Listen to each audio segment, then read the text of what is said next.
Hi, I'm Andrew Wasson. Thanks for joining me for my weekly guitar blog. It's December 20th, 2015, and this week we're going to do a lesson on learning song structure and formula. This week's question was sent in from Frank. He's out in Bowling Green, Kentucky, and he wrote in with this email.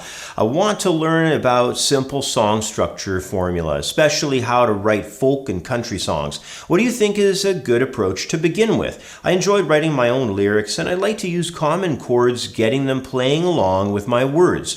I just need a good place from where to start. Hope you can offer me a couple of suggestions or a songwriting exercise to try. From Frank in Bowling Green, Kentucky, USA. Well, thanks for writing in, Frank. I've met dozens and dozens of musicians over the years who like to begin with written lyrics and then organize chord harmonies to fit around them. However, many of the students I've worked with who begin with the songwriting technique of using lyrics first miss out on a few things. So in this video, I'll be covering a couple of ways the songwriters can try a more simplified approach. Then down the road, musicians, songwriters can always get more and more complex with their writing style. Well, the most popular setup for our basic song structures in folk and country western music, and pop music to a certain extent as well, tends to be what many musicians will just simply refer to as the A-B song structure. And this is where a song begins with either the chorus or the verse, and then switches over to the opposite song section. In other words, if the song started off with, let's say, the chorus, which is quite common in folk and country music, we'd switch to the verse for our B section and, vice versa. After that, the whole song would, just flip between the two parts, A, B, and then generally wrap up with the chorus section applied as the ending of the piece. Now, what I'm going to suggest is to organize a simple songwriting exercise that establishes a melody first and then works through organizing a simple 1-4-5 chord progression in behind it. Then after, you can compose lyrics to that melody if you want to, but you can use this later down the road for going in the opposite direction too. If you write lyrics first, then you can compose your melody around that, develop your chord changes, and then move on to your B section from there. Now, for this lesson, I'll leave the lyrics up to you, and we'll just get going on the guitar stuff, so the melody and the chords. In my first example, I'll establish a melody line for the future lyrics, and I'm just going to think of this melody as being the chorus. So I composed it to have a stronger, uplifting feel. So what we're going to do is just play through this chorus-style melody, and it's sounding like this. It's in the key of A major.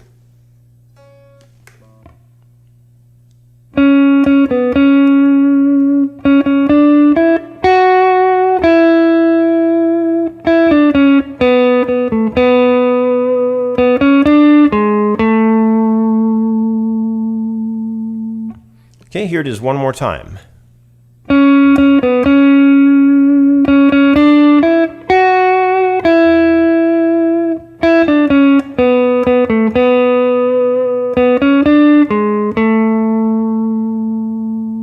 All right, so now that we've got the melody established, we'll use chords from the key signature and we'll work out the correct use of the 1-4-5 chords that'll properly back this melody. In our example, the melody that we've established here uses notes from the major scale. It's from the key of A major. The tonic chord, obviously, of this key is going to be A major. You can play it, in the middle of the neck or wherever your favorite spot is, And the next chord up, the 4 chord, is going to be D major. So, 1 through 4 brings us to a D. And then the 5 chord is obviously E major. If 4 was D, then 5 is E. All right, so the last step is to basically get a backing track together, maybe a looper pedal or a friend performing the melody. Take a few moments to decide which chord from your key works upon the specific measures of your pre-established melody line. I have done an example of this and just getting it moving by through the chords of A, D, and E major. So what I'm going to do is I've got the melody on my loop pedal. I'm going to fire the loop pedal up, and over the melody, I'm going to perform the chord changes. Now, just so you know what the chord changes are, there's going to start with 2 measures of A major, and then we're going to move to a D, back to A within the 3rd measure there.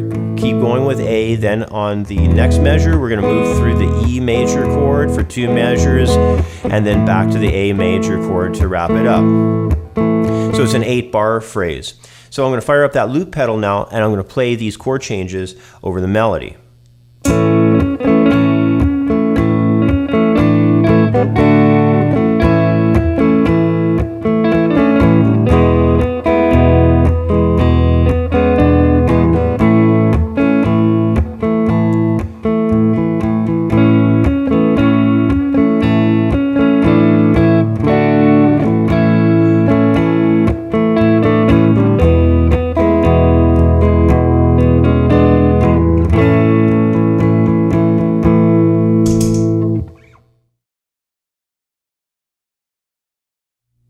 Okay, now let's move on to our B section. So if you'll recall, I had decided that for my song structure, I began with the chorus, and that was our A section. Now for the next section, the B section, I'll be composing a melody line that functions more like a verse. This means that the verse section needs to be less dramatic and a little more laid back than the chorus. But however you decide to think about this part, it's important not to lose sight of the need for the chorus to have more drive and behave in a stronger manner than your verse section behaves. So remember that. The chorus needs to soar and have a little more triumphant personality to it than the verse does. This is where, experience shines, as you transcribe more songs and get better at this idea. So let's get started with me performing the B section for you so you get a good idea how this part sounds on its own. Here's the B section.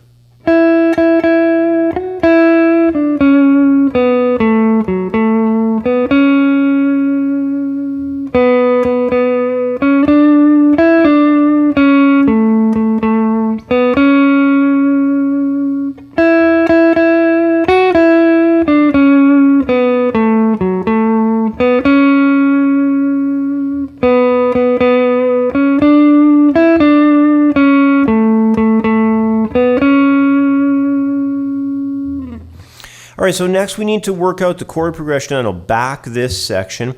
In many of the folk and country songs, there's not really a whole lot of difference between the use of and sometimes even the order of the chord harmony when comparing the verse and the chorus sections. A lot of times basically the same chords, maybe in different lengths and different measures or something like that.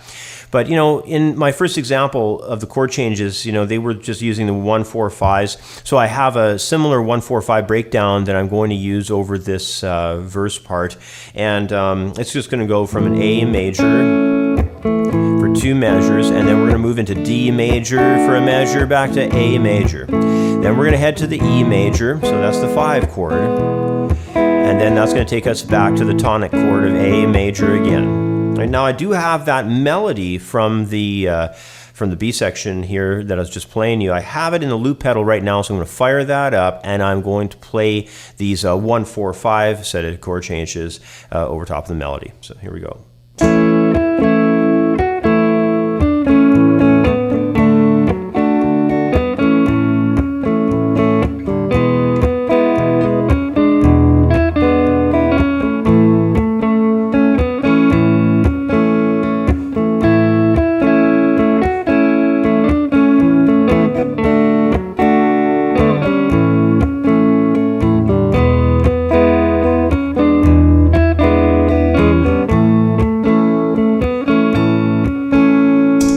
All right, so that's just the 1-4-5 chord changes, and in most cases, that would be pretty basic, and you see that as a real common idea. But there are other harmonic ideas that get used in the application of different song sections of a tune, and I want to just introduce one more idea to you. It's called diatonic substitute chords. These are sometimes included in a song, going from A section to B section, let's say, just to change up the harmonies and in turn the overall effect of the section of music in the song. So in the case of using them with this progression, what I've done is off of the A major, off the top there, I'm going to move into one of its substitute chords. It's the 3rd chord of the key. It's a C sharp minor. Basically, in a harmony, when we're doing chord substitution, the 1, 3, and 6 can sub out for one another, and the 3 chord is what I'm going to use here. And then what we're going to do is where the D chord was coming in, that's the 4 chord, its substitute is the 2. So we're going to move into a B minor there for a moment, and then come back to the A. And then from that point on, it's all going to be the same. We're just going to have that E major and that A major rolling through. So what I'd like to do is fire up the melody again that's in the loop pedal, and I want to play these new chord changes and really, get you a chance to experience this whole concept of diatonic substitute chords. So here we go.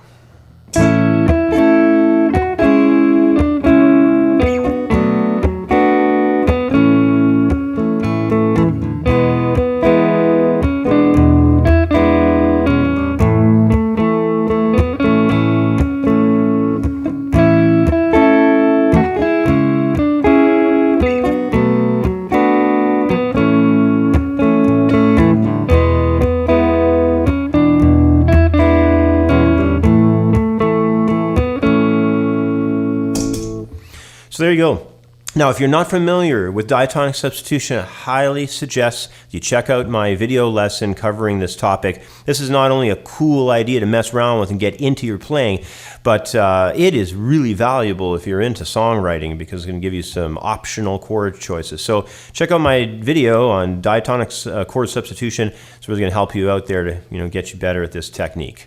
Well, the techniques required for composing songs are obviously gleaned from many years of study, of transcribing, and a lot of the time spent is just time listening to other musicians, how they've organized their songs, and then taking what you like and then applying it to your own music. Basically testing out your own personal songwriting techniques that way. But the ideas that I've broken down in this video are really helpful for developing an initial understanding of simple songwriting formulas, especially if your writing direction is of the folk or country or even pop styles. A lot of pop songs follow this same structure that we covered in this video. So spend some time, write a basic verse and a chorus melody and then organize some chords in behind it. Jam them with your friends and maybe even record your ideas on your own. Over time, your songwriting skills are only just going to get better and better and better.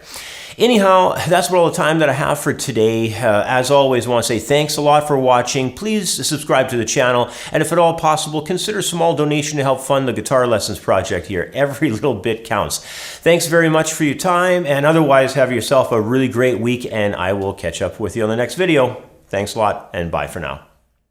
I'd like to take a moment to mention another guitar video lesson project I've started. It's a unique guitar lesson approach that I'm doing online, and it's not like anything I've done before. Best of all, it's 100% free. I've called this approach Guitar Micro Lessons, and they're a great way to learn a few new licks or riffs or chord shapes each week. Now, these Guitar Micro Lessons are quick and easy to learn from. They're very short, with each lesson running between only 1.5 minutes to 2 minutes in length. They're published to YouTube from Monday to Thursday on my other Guitar Blog Update YouTube channel, and you can either subscribe to that channel to guarantee getting each new episode, or just visit the channel whenever it's convenient for you and check out the new micro lessons in the playlist on the Guitar Blog Update channel's homepage.